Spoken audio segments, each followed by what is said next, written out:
तो national metrology conclave में इस वक्त पीएम मोदी संबोधित कर रहे हैं, सीधा रुख करते हैं। लेकिन साथ साथ क्वालिटी भी उतनी ही महत्वपूर्ण है, यानी स्केल भी बढ़े और साथ साथ स्टैंडर्ड भी बढ़े। हमें दुनिया को केवल भारतीय उत्पादों से भरना नहीं है, ढेर नहीं खड़े कर रहे हैं। हमें भारतीय उत्पादों को खरीदने वाले हर एक कस्टमर का दिल भी जीतना है और दुनिया के हर कोने में दिल जीतना है। मेड इन इंडिया की न केवल ग्लोबल डिमांड हो बल्कि ग्लोबल एक्सेप्टेंस भी हो, ये हमें सुनिश्चित करना है। हमें ब्रांड इंडिया को क्वालिटी, क्रेडिबिलिटी के मजबूत स्तंभों पर और मजबूत बनाना है। साथियों, मुझे खुशी है कि भारत अब इस दिशा में तेजी से आगे बढ़ रहा है। आज भारत दुनिया के उन देशों में है जिनके पास अपना नेविगेशन सिस्टम है। नाविक से भारत ने ये उपलब्धि हासिल करके दिखाई है। आज इसी और एक और कदम बढ़ा है। आज जिस भारतीय निर्देशक द्वारा लोकार्पण किया गया है, यह हमारे उद्योग जगत को क्वालिटी प्रोडक्ट्स बनाने के लिए प्रोत्साहित करेगा। अब food, edible oils, minerals, heavy metals, pesticide, pharma और टेक्सटाइल ऐसे अनेक क्षेत्रों में अपने सर्टिफाइड रेफरेंस मटेरियल सिस्टम को मजबूत करने की तरफ हम तेजी से आगे बढ़ रहे हैं। अब हम उस स्थिति की तरफ बढ़ रहे हैं जहां इंडस्ट्री रेगुलेशन सेंट्रिक अप्रोच के बजाय कंज्यूमर ओरिएंटेड अप्रोच की तरफ बढ़ें। इन नए मानकों से देश भर के जिलों में वहां के लोकल प्रोडक्ट को ग्लोबल पहचान दिलाने का अभियान है। उसको बहुत लाभ मिलेगा। इससे हमारे एमएसएमई सेक्टर को विशेष लाभ होगा, क्योंकि बाहर की जो बड़ी मैन्युफैक्चरिंग कंपनियां भारत आ रही हैं, उनको यहीं पर इंटरनेशनल स्टैंडर्ड्स की लोकल सप्लाई चेन मिलेगी। सबसे बड़ी बात, नए मानकों से एक्सपोर्ट और इंपोर्ट दोनों की क्वालिटी सुनिश्चित होगी। इससे भारत के सामान्य उपभोक्ता को भी अच्छा सामान मिलेगा, एक्सपोर्टर की परेशानी भी कम होगी। यानी हमारा प्रोडक्शन, हमारे प्रोडक्ट्स क्वालिटी में जितने बेहतर होंगे, उतनी ही ताकत देश की अर्थव्यवस्था को मिलेगी।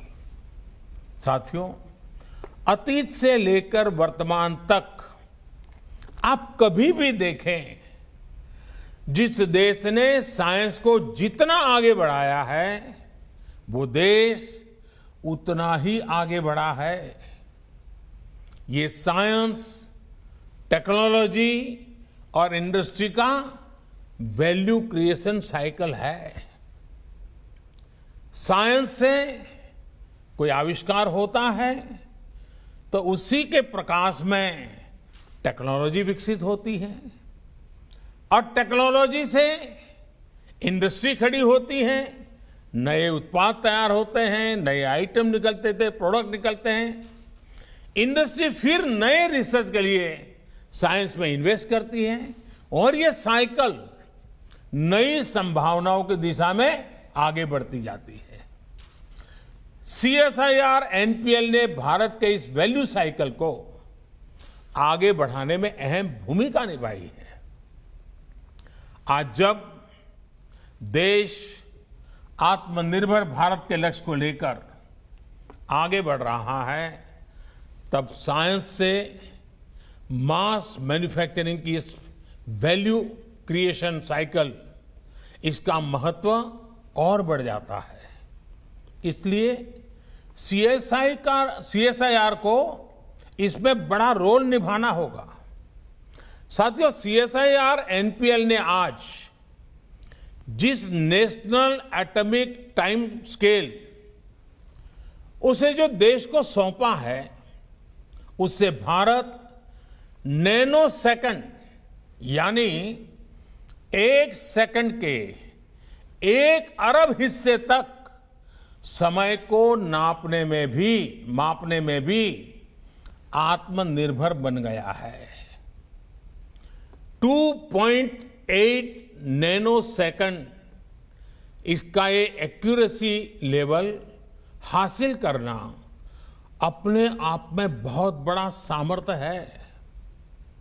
अब इंटरनेशनल स्टैंडर्ड टाइम, उसको हमारा Indian standard time 3 nano second से भी कम की एक्यूरेसी लेवल से मैच कर रहा है। इसमें इसरो सहित हमारे जितने भी संस्थान कटिंग एज टेक्नोलॉजी में काम कर रहे हैं, उनको बहुत मदद मिलने वाली है। इससे banking, railway, defence, health, telecom, weather forecast, disaster management, अनगिनत सेक्टर से जुड़ी आधुनिक टेक्नोलॉजी में ये बहुत मदद मिलेगी। इतना ही नहीं, ये इंडस्ट्री, हम जो इंडस्ट्री 4.0 की बात करते हैं, उस इंडस्ट्री 4.0 के लिए भी भारत की भूमिका को सशक्त करेगा। साथियों, आज का भारत पर्यावरण की दिशा में दुनिया का नेतृत्व करने की तरफ बढ़ रहा है, लेकिन एयर क्वालिटी और एमिशन को मापने की टेक्नोलॉजी से लेकर टूल्स तक हम दूसरों पर निर्भर रहे हैं। आज इसमें भी आत्मनिर्भरता के लिए हमने एक बड़ा कदम उठाया है। इससे भारत में प्रदूषण से निपटने के लिए ज्यादा सस्ते और प्रभावी सिस्टम तो विकसित ही होंगे, साथ में एयर क्वालिटी और एमिशन से जुड़ी टेक्नोलॉजी के ग्लोबल मार्केट में भी भारत की हिस्सेदारी बढ़ जाएगी। हमारे वैज्ञानिकों के ही सतत प्रयासों से भारत आज ये उपलब्धि हासिल कर रहा है। साथियों, किसी भी प्रगतिशील समाज में